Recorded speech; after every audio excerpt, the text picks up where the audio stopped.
Bonjour tout le monde et bienvenue à ce premier Activision Live sur le thème de notre plateforme analytique embarquée. Voilà, je m'appelle Martin Ly, je suis associé cofondateur d'Activision, je suis aussi responsable des ventes. J'ai le plaisir d'animer cette session d'aujourd'hui. Je suis accompagné par deux personnes, Alexis et Jérôme, qui se présenteront rapidement juste après. Alors, aujourd'hui, on va parler d'analyse de données embarquées. L'analyse de données est un sujet qui nous préoccupe beaucoup chez Activision. Nous avons la conviction que la donnée est au cœur de la prise de décision, d'initiative et d'action, et que donner accès au potentiel de la donnée au plus grand nombre est clé pour générer de la valeur au sein des organisations.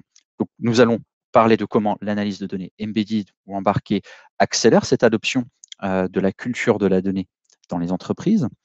Et donc, j'ai le plaisir d'être accompagné par Alexis et Jérôme, deux de mes collègues. Je vais peut-être les laisser se présenter maintenant. D'abord, Alexis. Ouais, merci Martin. Bonjour à tous. Donc, je suis Alexis Dalloz. Je m'occupe du développement commercial d'Activision dans la région Grand Est. Et je travaille actuellement avec plusieurs clients sur des sujets liés à l'analyse de données embarquées à travers des plateformes de DataVis. Parfait, merci beaucoup Alexis. Et Jérôme. Merci Martin, bonjour à toutes et à tous. Je suis Jérôme Cognard et j'ai 13 ans d'expérience en tant que développeur que je mets au profit d'Activision et je vais vous présenter tout à l'heure ce que j'ai développé. Tout à fait. Donc, on passera la main à Jérôme un tout petit peu plus tard pour voir le produit que nous avons développé sur l'analyse embarquée. Mais avant toute chose, parlons de l'analyse de données, parlons de ce sujet qui nous préoccupe tant.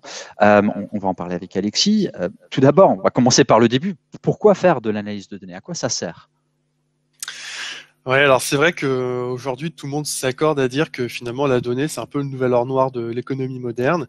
C'est une matière première qui va être accélératrice de croissance pour les sociétés et aussi source de revenus considérables pour celles qui sauront en tirer profit.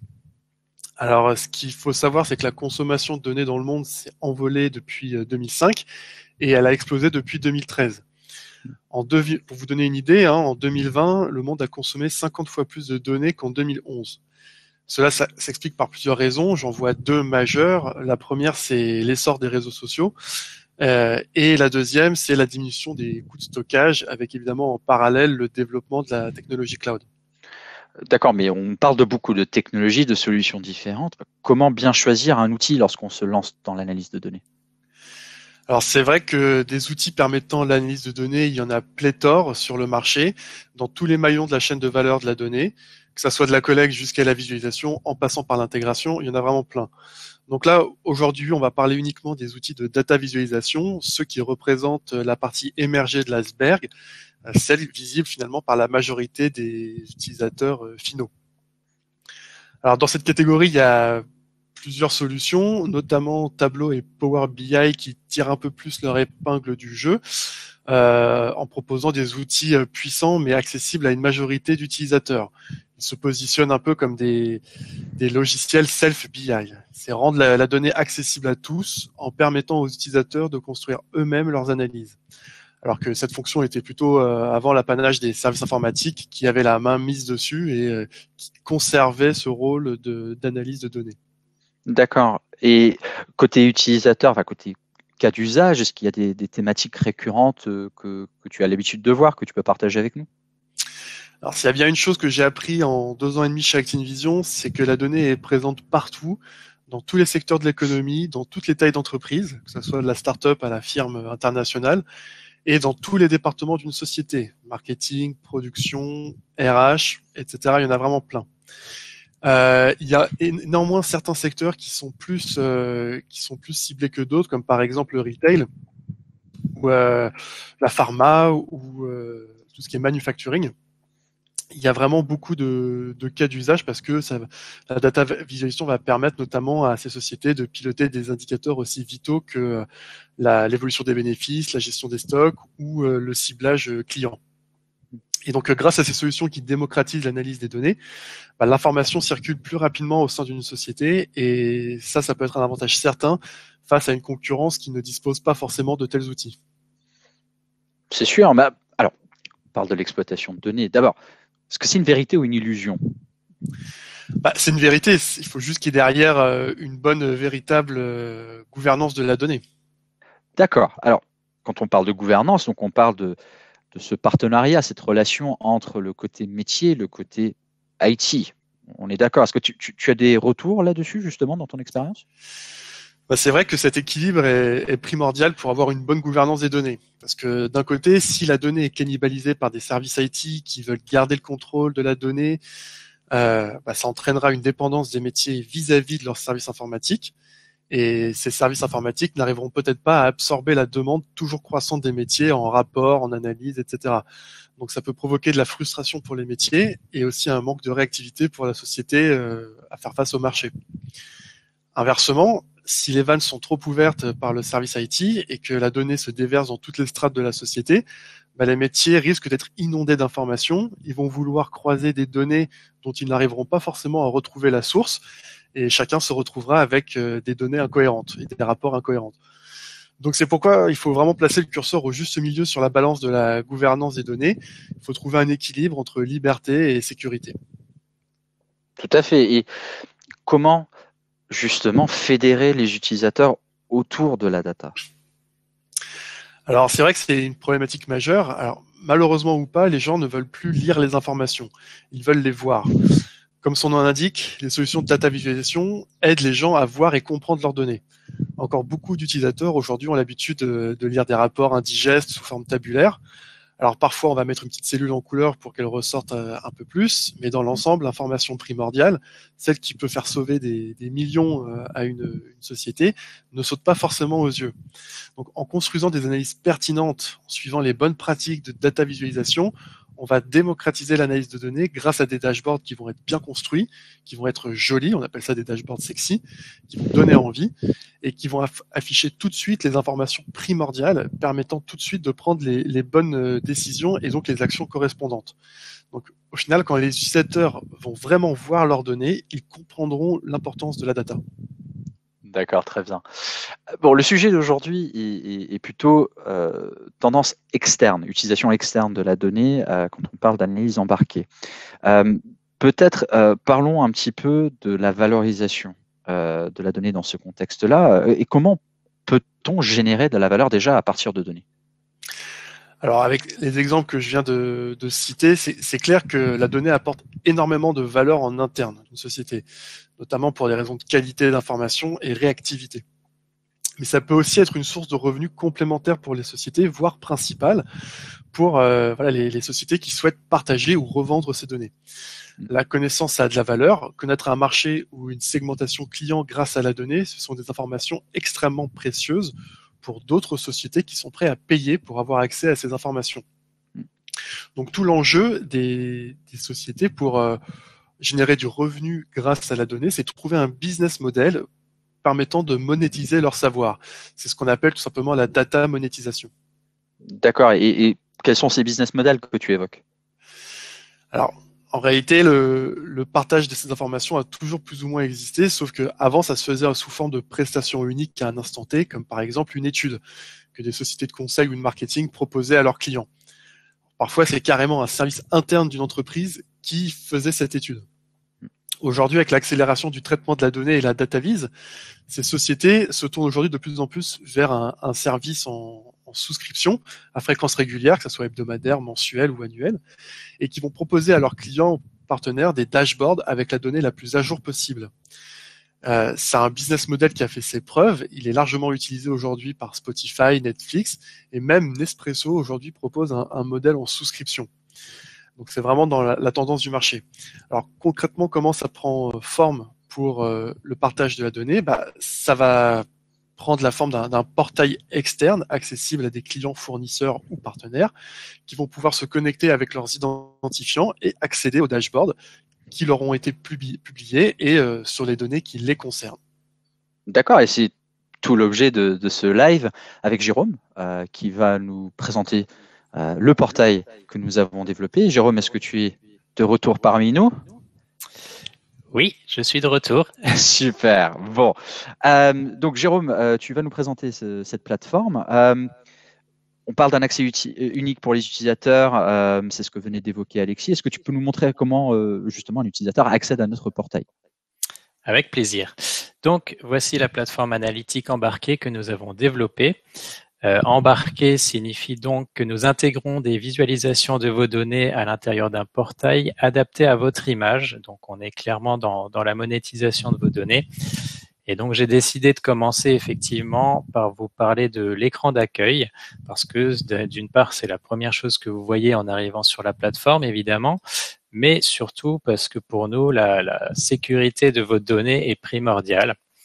Et donc, cet écran d'accueil, vous voyez à quoi il ressemble. On a la possibilité de se connecter via le traditionnel couple email mot de passe, mais également d'intégrer des services de login externes comme ici, vous voyez Azure et Google, mais on peut très bien mettre en place le login via d'autres types de services comme LinkedIn, Viadeo, Facebook, enfin je peux en citer plein d'autres, tout est envisageable. D'accord, donc la connexion, elle s'adapte vraiment à tout système. Tout à fait. D'ailleurs, j'en ai pas parlé dans ce que je viens de citer en fait, mais on peut très bien imaginer aussi s'intégrer à votre service, à votre portail actuel. En fait, si vous utilisez un service de connexion comme Active Directory ou même un SSO maison, pour peu qu'il respecte en tout cas des standards comme OAuth, il est tout à fait possible d'envisager que notre portail utilise le service de connexion que vous utilisez déjà, et ça permettra en plus de pouvoir imaginons que vous avez un portail, ça permettra de pouvoir insérer un lien vers celui-ci et du coup l'utilisateur n'aura pas besoin de se reconnecter. S'il est déjà connecté à votre système, il ne passera même pas par cet écran de connexion. Ça simplifie grandement toutes ces tâches de connexion et d'authentification, c'est clair. Parlons maintenant de ce qui est partagé sur cette plateforme. Que peut faire l'utilisateur une fois qu'il s'y connecte? Eh bien, je vais vous montrer. Je vais me connecter via Azure. Et donc, une fois connecté, l'utilisateur arrive sur ce qu'on appelle son tableau de bord. Donc, cette page est totalement personnalisable par l'utilisateur. Personnalisable dans le sens où il peut ajouter des visualisations. Les visualisations qu'il a envie d'ajouter, vraiment, c'est par utilisateur. Et donc, on peut voir ici que mon tableau de bord a déjà été personnalisé. Et voilà. Très bien, mais on est d'accord, le contenu que tu affiches ici, il vient d'une autre solution que celle que nous avons développée. On embarque autre chose. C'est ça, comme je l'ai dit tout à l'heure, en fait, ce portail embarque des visualisations et ces visualisations proviennent d'outils externes comme par exemple Tableau ou Power BI qu'Alexis a cité tout à l'heure. D'accord, et ici, c'est quelle solution? Ici, c'est Tableau. D'accord, et donc des utilisateurs qui ont accès à Tableau pourront du coup développer leur visualisation dans cet outil-là. Le but, c'est de les récupérer ici. Tout à fait. Très bien. Et comment peut-on personnaliser du coup ce tableau de bord et cette page d'accueil? Eh bien, en fait, vous constaterez qu'il y a deux boutons en haut à droite. Donc, je peux ajouter des visualisations à mon tableau de bord et je peux éditer la disposition de ces visualisations. Donc, je vais le faire tout de suite. Je vais ajouter une visualisation pour vous montrer comment ça marche. Okay. Donc, ici, on peut voir toutes les visualisations qui me sont proposées pour ajouter à mon tableau de bord. Donc, il y a même plusieurs pages, il y en a un certain nombre, et je peux même faire une recherche. Et donc, disons que je veux ajouter cette visualisation-là. Je clique sur « Ajouter au dashboard ». C'est ajouté. Je reviens sur mon tableau de bord et je constate qu'effectivement, la visualisation a été insérée tout en haut de la page. Et si la disposition ne me convient pas, je peux modifier la taille de la visualisation, mais aussi sa position. Comme ceci, je vais enregistrer et la disposition est gardée. Super. Et donc ça, c'est pour la partie visuelle. On trouve peut-être d'autres types de contenus dans la plateforme ou... Comment ça se passe? Tout à fait. Alors, on vient de parler donc du tableau de bord. mais vous constaterez que dans le menu, il y a d'autres éléments et ceux-ci sont administrables par le ou les administrateurs du site. Donc l'idée, c'est qu'une page, un élément de menu va être rattaché à un tableau de bord plus complet. Donc l'idée du tableau de bord, c'est vraiment d'avoir un aperçu en un coup d'œil de toutes les informations qui intéressent l'utilisateur. Et ensuite, pour aller consulter le détail, on va aller cliquer sur un élément de menu qui affiche un tableau de bord complet. D'accord. Tu parles d'administration et d'administrateur. Comment un administrateur, justement, gère-t-il ce contenu? Eh bien, étant donné que je suis administrateur, évidemment, je vais vous montrer l'espace administration qui comporte plusieurs sections. Donc, on a de la gestion d'utilisateurs, évidemment, pour inviter des utilisateurs à utiliser la plateforme. Et on a évidemment la gestion aussi du menu dont je viens de parler, où l'administrateur va pouvoir configurer les éléments de menu qui s'affichent pour tout le monde. Donc ici, je clique sur modifier et donc je peux personnaliser le nom de l'élément de menu. Je peux rattacher une visualisation, donc de la même manière que j'ai fait pour le tableau de bord tout à l'heure. J'ai les visualisations qui sont disponibles ici. Je vais en choisir une et donc ça rattache cette visualisation à cet élément de menu. Et donc, on peut aussi configurer des sous-menus et un texte d'aide aussi pour aider nos utilisateurs à s'y retrouver. On peut très bien les guider un petit peu pour comprendre les indicateurs qu'on leur affiche. Super. Alors, je suis ravi de constater que la plateforme est aux couleurs d'Activision. Je vois notre logo. Mais est-ce qu'on peut personnaliser, changer cela en fonction d'une autre approche, d'une autre société? Oui, tout à fait. Donc, dans l'administration du site, où il y a plusieurs sections, j'ai une section gestion du thème. Et donc, quand je clique dessus, je peux personnaliser quelques éléments d'interface, comme par exemple le logo qui va s'afficher sur la page de connexion, le logo plus petit qui va s'afficher dans le menu. J'ai la possibilité d'appliquer un thème clair ou un thème sombre. Donc là, on vient de voir le thème clair. On va tester le thème sombre. Je peux aussi appliquer une couleur principale qui va correspondre aux éléments de menu et aux boutons dans l'interface. Et lorsque j'enregistre, on peut constater qu'effectivement, les modifications visuelles sont appliquées. Donc, mon menu a changé, mes boutons aussi, et le thème sombre est appliqué. Très bien. Et est-ce que si j'ai une charte graphique spécifique, je peux l'incorporer directement dans la plateforme? Comment ça se passe? Tout à fait. Étant donné que c'est une plateforme que nous développons de A à Z, nous pouvons très bien envisager, si vous avez une charte graphique un petit peu plus complexe et que vous voulez pousser la personnalisation, vous pouvez très bien décider de nous confier l'intégration de votre charte graphique à votre portail pour qu'il s'adapte complètement visuellement à votre charte graphique. Très bien. Parfait, parfait. Est-ce qu'il y avait d'autres choses à voir aujourd'hui sur la plateforme du coup, Jérôme? Je crois qu'on a fait le tour. Bien, j'aurais plein d'autres choses à montrer, mais disons que pour un premier tour, c'est déjà pas mal. Bon, on n'est pas rentré dans le détail, mais effectivement, il y a d'autres choses que je pourrais montrer. Bon, merci en tout cas, Jérôme, pour cette présentation et démonstration-là. Je la trouve super intéressante et vraiment bravo pour cette plateforme. Donc, n'oubliez pas merci à toi, ceux qui participent et visionnent ce live. Si vous avez des questions sur la plateforme, sur l'analytique embarquée ou nos solutions au sens plus large, rendez-vous sur activevision.com. Vous pouvez nous contacter par le formulaire de contact, par le Data Driven Journey, bien sûr aussi sur LinkedIn, directement sur nos profils respectifs. On reste à votre disposition, que ce soit moi-même, Alexis ou Jérôme. Sur ce, c'est la fin du live. Merci pour votre présence et participation. Merci à Alexis, merci à Jérôme pour vos présentations. Merci à Thomas également pour la régie. Il est caché, il ne parle pas, mais il est bien là. Toujours remercier les régisseurs. Toujours. M'a-t-on dit que c'est important. Voilà. Et merci encore à tous. Et je vous souhaite une bonne journée, un bon appétit et à très bientôt. Au revoir.